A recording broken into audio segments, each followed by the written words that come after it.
երրորդ անձի հարգելի ներկայացուցիչներ, այս հարցը թերևս միգուցե անհրաժեշտ է ոչ միայն կարելի է ուղղել բոլոր դիմողների ներկայացուցիչներին, այնուամենայնիվ այս պահին ես կցանկանայի առնվազն առաջին այս հարցը ուղղել առանց որևէ միտման, առանց որևէ տողատակի, որպես երրորդ անձ սույն դատավարությանը ներգրաված քաղաքացիական պայմանագիր կուսակցության ներկայացուցիչներին։ Հարցը վերաբերում է առնվազն նախընտրական քարոզչության ժամանակահատվածում, ինչու ոչ նաև դրան նախորդող ժամանակահատվածում, ընտրական գործընթացին ներգրաված քաղաքական միավորների առաջնորդների եւ ներկայացուցիչների հռետորաբանության։ Այս հարցին անդրադարձ է կատարվել նախկինում 2021 թվականի արտահերթ խորհրդարանական ընտրությունների հետ կապված, նաև սույն թվականի հունիսի 7-ի հերթական ընտրությունների հետ կապված, ընտրությունների միջազգային դիտորդական առաքելությունների զեկույցներում։ Եթե ավելի կոնկրետ, վստահ եմ գիտեք, բայց բարձրաձայն եմ ԵԱՀԿ-ԺՆԻ-ք առնվազն այս ընտրությունների մասով նախնական եզրակացության մեջ։ Եվ ըստ էության ի թիվս այգնի հիմա անհրաժեշտ չեմ համարում առացի մեջ բերումներ անել, ընդհանուր երևույթի հետ կապված գնահատականը, որ գնահատականն այն է, որ քարոզարշավն աչքի է ընկել պառակտող սադրիչ հռետորաբանությամբ, եւ ընտրություններն անցկացվել են խիստ բևեռացված միջավայրում։ Այս առնչությամբ նաև Սահմանադրական դատարանը 2021 թվականի ՍԴՎ 1606 որոշման շրջանակում արտահայտել է դիրքորոշում առայն, ավելի ճիշտ արձանագրել է, որ քաղաքական գործիչների քաղաքական խոսքում օգտագործված անթույլատրելիորեն ցածր մշակութային եւ հանրային բարոյական տեսանկյունից դատապարտելի արտահայտությունների գործելավոճը արկա է եղել մրցակցող մի շարք քաղաքական ուժերի եւ դրանց ներկայացուցիչների հրապարակային խոսքում, ցավալիորեն դառնալով Հայաստանում քաղաքական խոսքի մշտական բաղադրիչ։ Հարցս հետեւյալն է, տպավորություն չստեղծվի, սա ելույթ էր ամենևին։ Ուզեցա փորձեցի ցույց տալ ինչ կոնտեքստում եմ այս հարցը ուղղում եւ կրկնում եմ, սա առնվազն ինձ համար ինքնանպատակ հարց չէ եւ ուղղված չէ բացառապես քաղաքացիական պայմանագիր կուսակցության ներկայացուցիչներին։ Սույն թվականի հերթական խորհրդարանական ընտրությունների կոնտեքստում արդյոք քաղաքական միավորների առաջնորդներին ու ներկայացուցիչների ինչու ոչ հռետորաբանությունը ձեր գնահատմամբ, չեմ ասում եղել է այնպեսին, որովհետև եղել է կատեգորիկ է, կարող էր առնվազն լինել այնպեսին, որը կարող էր ազդեցություն ունենալ, միգուցե էական, սա չափելի չէ, սա շատ բարդ է միանշանակ այս հարցի պատասխանը, շատ լավ գիտակցում եմ, գոնե ընդհանուր գծերով ակնկալում եմ պատասխան, ընտրողի ազատ կամահայտնության վրա։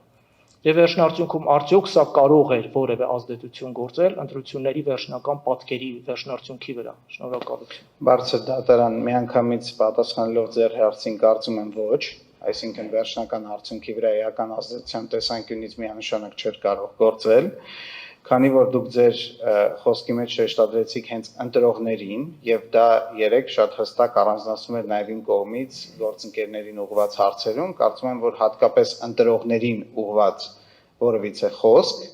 որը անգամ այդ անթույլատրելիության սահմանները հատելը, անգամ այդպիսի խոսք չկա, որ միատել դրա ազդեցությունից խոսանք։ Ես ներողություն եմ խնդրում, պարոն Գրիգորյան, խոսքը բացառապես քաղաքացիական պայմանագիր կուսակցության առաջնորդի մասին չէ, խոսքը երևույթին ձեր գնահատականն է, նաև այլ քաղաքական միավորների առաջնորդների ելույթների մասով, ռետորաբանության։ Շատ բարի, ես ամեն դեպքում մեր մասով ներկայացնեմ, չգիտեմ, թե տիկին ես անկեղծ ասեմ, տենց շատ որ ասեմ մանրամասն մյուս քաղաքական ուժերի հռետորաբանությունը այս առումով խորությամբ ուսումնասիրել եմ ոչ, ու դրա պատճառ ունի ինչի չեմ ուսումնասիրել, որտեղ իրոք խորապես հավատում եմ, որ շատ չափազանցված է նման խոսքի պոտենցիալ ազդեցությունը, դրա համար հատուկ ուշադրություն դրան չեմ դարձրել։ Եթե օրինակ տեղյակ լինեի, որ դատարանը նման հարց է ուղղելու, անպայման կուսումնասիրեի, բայց բնականաբար տեղյակ չէի։ Շարունակելով, բարձր դատարան, հարցը հետևյալն է։ Կոնկրետ ընտրողների մասով մենք 3 անգամ երբ որ խոսեցինք եւ գործընկերները օրինակ էին բերում, այն օրինակը, որը բերվեց, վերաբերում էր էլի ի վերջո, այո, այս ընտրական գործընթացին չմասնակցող, բայց միանշանակ քաղաքական գործիչ հանդիսացող, օրինակ Զարոյի Փոստանջյանին, ով որ այսօր Երևան քաղաքի ավականու անդամ է, Երևան քաղաքի ավականին քաղաքական մարմին է։ Գործընկերները հակադարձեցին տեղից, թե այս ընտրություններին չի մասնակցել, հիմա պաշտոնապես օրինակ Հայաստանի Հանրապետական Կուսակցությունն էլ չի մասնակցել։ Հիմա երբ որ օրինակ Սերժ Սարգսյանին ուղղված քննադատություն լինի, դա քաղաքացուն ուղղված քննադատություն է լինելու ըստ գործընկերների տրամաբանությամբ։ Իմ կարծիքով ակնհայտ է, որ ոչ։ Հետևաբար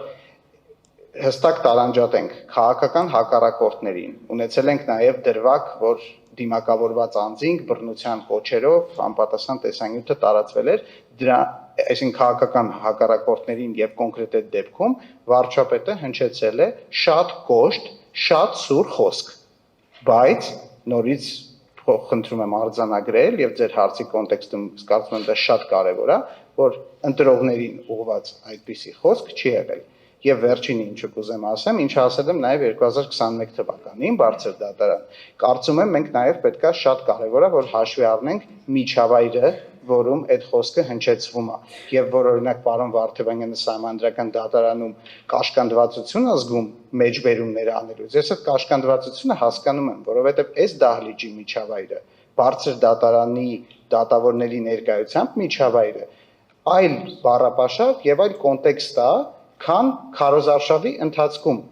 մենք բոլորս որպես ֆիզանց, մեր, չգիտեմ, առօրյա շփումներում ընկերների հետ եւ այլ վստահաբար այն նույն կերպ չենք խոսում, ոնց որ ես օրինակ հիմա խոսում եմ պատասխանելով ձեր հարցին։ Եվ միջավայրերը խառնել եւ փորձել ներկայացնել, որ լրիվ sense հանգիստ միջավայրում, ոչ քաղաքական միջավայրում, ոչ նախընտրական քարոզչության միջավայրում այս sense խոսքը հնչեցվել, դա ըստ էության խեղաթյուրում է իրականությունը։